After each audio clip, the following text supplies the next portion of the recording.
নিতুর মাহবুব ভাই লিখেছেন ত্রিধা আনিকা। পর্ব ১। আমি পাঠে আছি তাওসিন ইয়াসমিন। শাড়ি পরে নিতু হাঁটতে পারছে না। শাড়ির কুচি বারবার পায়ে বেঁধে প্যাচ খেয়ে যাচ্ছে। কয়েকবার সে পড়ে যেতে গিয়েও সিঁড়ির রেলিং ধরে নিজেকে সামলালো। আজ তার ১৭তম জন্মদিন। এই জন্মদিন তার জন্য অন্য জন্মদিন থেকে বিশেষ, কারণ আজ মাহবুব ভাই আসছেন। গত ৩টে জন্মদিনে একটাতেও মাহবুব ভাই আসেনি, তার পরীক্ষা ছিল। নিতু ভয়ে ভয়ে একবার জিজ্ঞেস করেছিল, আপনি কেন আসেননি আমার জন্মদিনে? মাহবুব ভাই মেজাজ খারাপ করে বলেছেন, তুই কি সেবার রানী যে তোর জন্মদিন হলেই আসতে হবে? তুই হলি মুতুকন্যা। মুতুকন্যার জন্মদিন, দেখা যাবে কেকের উপর মুতু করে রেখেছিস, কেউ কামড় দিয়েই মুতুর গন্ধ। তোর সাহস কি করে হয় আমাকে মুতু জন্মদিনে দাওয়াত দেওয়ার? কথা শুনে নিতুর সঙ্গে সঙ্গে চোখে পানি চলে এসেছে। তিনি কি ভাবেন নিজেকে? রাজাধিরাজ? কে মুতুর বিষয়ক কঠিন কথায় নিতু ৩-৪ দিন ধরে কেঁদে ভাসিয়েছিল। নিতুর মন বলছে এবার তিনি আসবেন। যদি না আসেন তাহলে এক মুঠো ঘুমের ঔষধ খেয়ে নিতু মরে যাবে। ঘুমের ঔষধ তার সাথেই আছে। জন্মদিনের কেক কাটার পরপরই সে টুপ করে তা গিলে নেবে। যে জীবনের জন্মদিনে মাহবুব ভাই নেই, সে জীবনে বেঁচে থাকার কোনো মানে হয় না। এর থেকে মৃত্যু ভালো। বাবার সামনে পড়তেই তিনি হাসলেন। বাহ, তোমাকে তো শাড়ি পরে একদম মায়ের মতো দেখাচ্ছে। কে পরিয়ে দিল? বড় চাচি। Looking so pretty. দেখি মামুনি, এদিকে আসো তো। বলেই বাবা নিতুর মাথার টুপ করে একটা চুমু খেয়ে নিলেন। বড় হও মামুনি, আকাশ ছোঁয়া বড় হও, হাজার জন্মদিন নিয়ে বেঁচে থাকো। নিতুর মন খারাপ হয়ে গেল। বাবা এরকম করলে তো সে ঘুমের ওষুধ খেয়ে মরতে পারবে না। থাক, পরের জন্মদিনে মরা যাবে। কেক কাটতে গিয়ে নিতু আরেকবার চোখ বোলালো চারিদিকে। না, মাহবুব ভাই আসেননি, অথচ ওনার বাবা মা, ছোট বোন ইথিশা সবাই এসেছেন। নিতুর বুক ভেঙে গেল। জন্মদিনের কেক মুখে নিয়ে নিতু মনে মনে বলল, আমি আর আপনার জন্য অপেক্ষা করব না। না না, রাত হলো। একসময় বাড়ি ভর্তি গেস্ট বিদায় হলো। তখনই মা এসে ডাকলেন, নিতু আয় নিতু, নিচে আয়, মাহবুব এসেছে, ওর বন্ধুবান্ধব সাথে করে। সবগুলো কি ব্রিলিয়ান্ট, কথা বল গিয়ে, দেখে একটু পড়াশোনার ইন্সপায়ারেশন পাবি। নিতুর গলা শুকিয়ে কাট। এখন ওনার আসতে সময় হলো? নিতু শাড়ি খুলে হাফ প্যান্ট পরে বসে থাকলেই ওনাকে আসতে হবে। এই যে আজ নীল জামদানি পরে নিতুকে নীলপরীর মতো দেখাচ্ছিল, সেটা তো উনি মিস করে গেলেন। নিতু কাঁপা কাঁপা পায়ে এগিয়ে গিয়ে ক্লোজার থেকে স্কার্ট বের করলো। অবশ্য লাল স্কার্টও নিতুকে মিষ্টি লাগে দেখতে।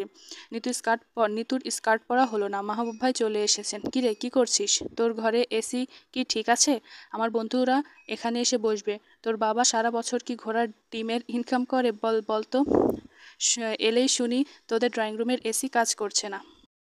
এরকম বাড়িতে বন্ধু বান্ধব নিয়ে আসা তো বেইজ্জতি, অথচ দাওয়াত দেওয়ার বেলায় তো গদগদ করেন। নিতু মন খারাপ হয়ে গেল। ইনি তাহলে নিজের বন্ধুদের আরামাইশ করাতে নিয়ে এসেছেন, নিতুকে ডাকতে নয়। মাহবুব ভাই এসি ছাড়লেন। নিতু বিছানায় ধপাস করে চিত হয়ে শুয়ে পড়লেন। স্কার্ট হাতে এরকম দাঁড়িয়ে আছিস কেন? পর। বিশ্ববাসীকে তোর সরু দুটো ঠ্যাং দেখিয়ে ভয় পাইয়ে মারতে চাস? নিতু বিষণ্ণ মুখে স্কার্ট পরল। ডান পায়ে এটা কিসের দাগ? কেটে গেছে। কি করে? রিকশা থেকে পড়ে গেছিলাম। আর কোথাও কাটেনি? নিতু না সূচক মাথা নাড়ালো। সে মিথ্যে বলেছে। বা পাশের কোমরের কাছেও তার অনেকখানি কেটেছে। যতই হোক, সে তো আর মাহবুব ভাইকে কোমর দেখাতে পারে না। বা দিকের কোমরের কাছে স্কার্ট একটু টেনে নিল। কোমরেও কেটেছিস নাকি দেখি? নিতু দেখালো না। শক্ত করে স্কার্ট ধরে দেয়ালে ঠেস দিয়ে দাঁড়িয়ে পড়ল। অবশ্য যেভাবে ব্যাঙের মতো লাফাস তুই, তোর তো এতদিনে পুরো অঙ্গ ব্যবচ্ছেদ হয়ে যাবার কথা। যেভাবে আমরা ব্যাঙ ব্যবচ্ছেদ করি। ব্যাঙ ব্যবচ্ছেদ বুঝিস তো? নিতু মাথা নাড়ালো। মাহবুব কি জানেন না নিতু সায়েন্স থেকে পড়েছে? কেমন কাটলো? স্টিচ লেগেছে? না। তাহলে কি ঘোড়ার ডিমের কাটা কাটলি যে দাগ হয়নি? যত সব আহ্লাদি। যেন নিতুর কোমর বেশি না কাটায় মাহবুবের খুব রাগ হলো। নিতু ঠোঁট কামড়ে বলল, দাগ হয়েছে, অনেক দেবে গেছে। ডাক্তার বলল এখানে স্টিচ লাগাবে না। ডাক্তারের কি মাথা খারাপ যে তোর কোমরের হাত দিয়ে স্টাচ করবে? কাঠির মতো কোমর, এখানে স্টিচ করতে গেলে দেখা যাবে বেচারার নিডলটাই ভেঙে গেছে। আবার হয়তো পিঁপড়ের সাইজ কেটেছিস। নিতু চোখ বন্ধ করে কোমরের কাছে স্কার্টটা নামিয়ে ধরল। 3 ইঞ্চি জায়গা মতো কেটেছে, এখনো শুকোয়নি। এই কাটা কোমরের ব্যথা নিয়েও আজ সে মাহবুব ভাইয়ের জন্য শাড়ি পরেছিল। কই, আমি তো একটা তিল ছাড়া কিছুই দেখছি না। পিঁপড়ের সাইজও তো নয়, পিঁপড়ের ডিমের সাইজ কেটেছিস। এটা কোনো ব্যথা হলো? নিতু এগিয়ে এসে স্কার্টটা আরও নামিয়ে ধরল। সমস্ত জায়গায় ব্যথায় কালচে লাল হয়ে আছে। তিনি কি চোখে দেখতে পান না? তিনি কি অন্ধ? মাহবুব ভাই কাটার উপর শক্ত করে টোকা দিলেন। নিতু ব্যথায় কোকিয়ে উফ বলে চোখ বন্ধ করে ফেলল। কাটা দেখাতে বলেছি, তোর নীল পেন্টি নয়। সবাইকে এমন করে দেখাস নাকি? লজ্জা তো দেখি কোরবানি করে দিয়েছিস। ছি! নিতু আহত মুখে হাঁ করে তাকিয়ে রইল। সে তো মাহবুব ভাইকে নিজের মানুষ মনে করে দেখিয়েছে। মাহবুব ভাই এবার ব্যথা জায়গায় আরও 100 গুণ বেশি ব্যথা দিয়ে নিতুর স্কার্টটা উপরে টেনে দিলেন। স্কার্টের রাবারটা স্ট্রিং করলেন ঠাস করে। আরও কাটুক তোর, কেটে কুটে রেকর্ড তৈরি কর, জন্মদিনে দোয়া করে দিলাম, যা। তারপর বিছানায় রাখা নিতুর নীল জামদানির উপর মাহবুব ভাই জুতা নিয়ে গড়াগড়ি খেতে খেতে বললেন, যা কেক নিয়ে আয়, আমার খুব টায়ার্ড লাগছে, একটু শুয়ে নিই। শোন, নিচে ওদের ভালো করে খাওয়া দাওয়া হচ্ছে কিনা সেটা দেখে আসিস। নিতু মনে মনে বলল, আমি কাউকে আমার ঘরে জুতা পায়ে আসতে দেই না, শুধু আপনাকে দেই। এই যে আপনি জুতা পায়ে বিছানায় শুলেন, তাও আমি এক ফোঁটা রাগ করিনি। এত যে কঠিন আর কষ্ট দেওয়ার কথা বললেন, তাও আমি রাগ করিনি। কেন জানেন? জানেন না? আপনি তো একটা নিষ্ঠুর গাধা, আপনি কোনোদিনই কিছু বোঝেন না। নিতু কেক নিচে এসে দেখল মাহবুব ভাই শুধু বন্ধু নয়, 4টে বান্ধবীও সঙ্গে নিয়ে এসেছে। সবগুলো নিতুর থেকে লম্বা, আর কি স্টাইলিশ! উফ, একজনের চুল তো শ্যাম্পুর বিজ্ঞাপনের মতো সুন্দর। নিতুর মন এবার আরও 100 গুণ বেশি খারাপ হয়ে গেল। নিতুকে দেখে সবুজ জামা পরা বান্ধবীটা বলল, হ্যালো দ্য বার্থডে গার্ল, তুমি কি স্কার্টটা উল্টো করে পড়েছ? নিতু নিচের দিকে তাকিয়ে লজ্জা পেয়ে গেল। মাহবুব ভাইয়ের সামনে তো স্কার্ট পরলো। মাহবুব ভাই তো একবারও বলল না, মানুষটা এত খারাপ কেন? নিতু কেক নিয়ে এসে দেখে মাহবুব ঘুমিয়ে পড়েছে। নিতু কেকের প্লেটটা শব্দ করে টেবিলে রাখলো, তাও তিনি টের পেলেন না। নিতু কাছে গিয়ে দাঁড়ালো। মাহবুব ভাইয়ের শার্টের সব বোতাম খুলে আছে। রোমজ বুকটা কি যে দেখাচ্ছে! নিতু সাথে সাথে চোখ বন্ধ করে ফেলল। ইস, তার কি লজ্জা লাগছে! যতই সে মাহবুব ভাইকে নিয়ে মনে মনে হাজার কিছু ভাবুক, তাই বলে কি তার লজ্জা পাবে না? নিতু দরজার কাছে যেতে মাহবুব ভাই বলে উঠলেন, নিতু, দরজাটা আটকে দিয়ে যা, আমি কিছুক্ষণ ঘুমাবো।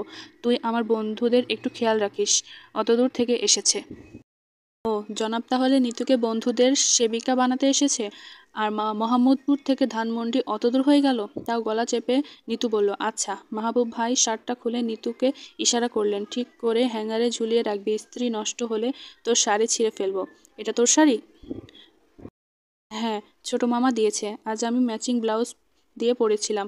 কেমন দেখিয়েছিল? নীল ব্যাং, গাঢ় ব্যাং। নিতু খুব সাবধানে শার্টটা রাখলো।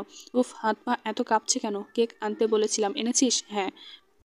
গুছিয়ে আলমারিতে রাখতে বলেছি? সামনে নিয়ে আয়, খাই।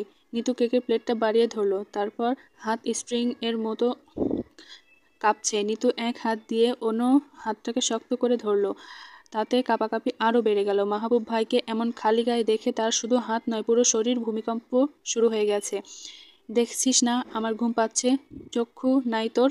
আমার হাত মুখ ধোয়া হয়নি, এতটাই জার্নি করে এসেছি, খাইয়ে দে, চামচ দিয়ে খান।